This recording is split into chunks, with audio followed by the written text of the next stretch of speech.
votos brancos, nulos, válidos e inválidos.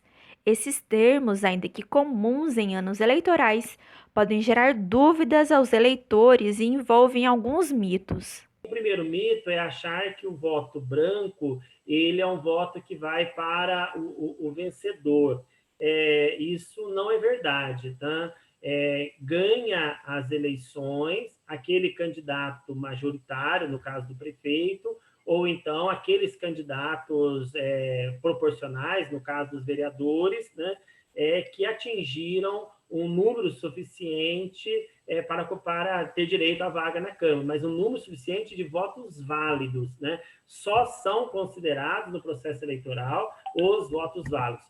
Os votos brancos, votos nulos e abstenções, eles não são somados, tá? Outra questão é a falsa ideia em relação à possibilidade de anular uma eleição. Os votos brancos e nulos até podem ser considerados uma forma de protesto, mas não podem anular a eleição, já que o Código Eleitoral só permite nova votação por motivo de fraude ou por cassação de algum candidato. E essa ideia circula todo o processo eleitoral, né? Que se metade da população votar nula, a eleição está anulada. Não, isso também não é verdade. É claro que se todo mundo votar nula, metade da população votar nulo, isso vai ter um debate, vai ter uma discussão, vai ter uma repercussão, mas isso não é verdade. No processo eleitoral, vai se considerar tão somente os votos dados para o candidato A, B, C e D. Ou seja, o voto nulo, mesmo que ele seja mais de 50%, eles serão descartados e ganhará a eleição o candidato majoritário que tiver mais de 50% dos votos válidos, isso no caso do primeiro turno e do segundo turno também. Para entender um pouco melhor o funcionamento das eleições, os votos válidos podem ser representados neste exemplo. Considerando uma eleição com 100 eleitores, imagine que 5 pessoas faltaram na sessão eleitoral.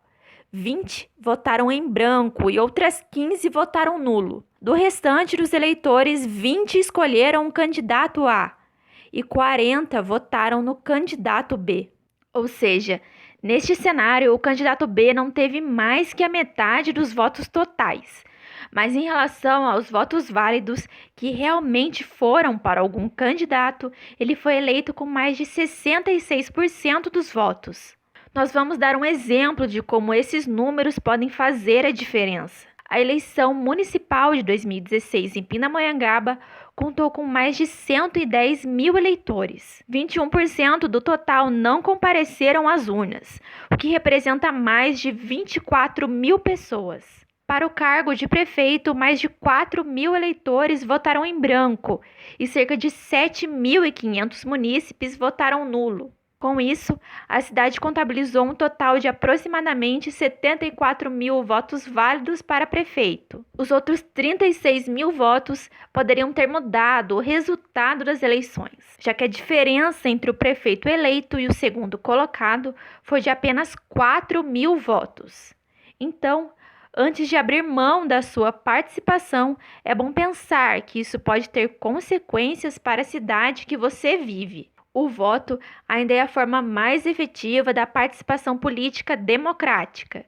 Porém, o exercício também deve ser diário ao longo do mandato, mesmo em meio a opiniões contrárias e diferentes. Precisamos, antes de mais nada, exercer a arte do diálogo, dialogar com aqueles com os quais concordamos e fazer o exercício de dialogar também com aquelas opiniões que nós não concordamos.